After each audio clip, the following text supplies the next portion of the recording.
Today, we're looking at how you can be proud of who you are as a brand on social media. This is Walker's Shortbread. They were founded in 1898, and they're actually one of the leading brands of foods exported from Scotland. As you can see, they use social media to really celebrate their heritage. They love things like hashtag Tartan Day, and they talk about, Scotland at its finest. It's one of their slogans, like what the reason why they do everything.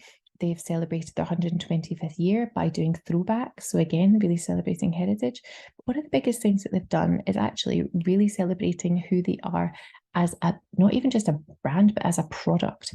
So here it says the secret to quality shortbread is butter. Walker's is and always will be produced with 100% butter because taste and quality matters. Now, they're not going down the super healthy route. They're not saying they're going to change it for anyone with any kind of, food related dietary requirements or anything like that. They're basically saying this is who we are, this is what we do, and this is what we make, and we are proud of it.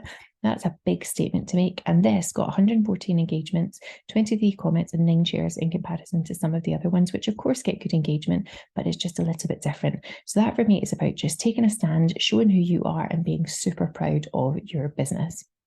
Now, I was these guys. One of the things that I'd want to do is make sure that I was 100% on top of my social media.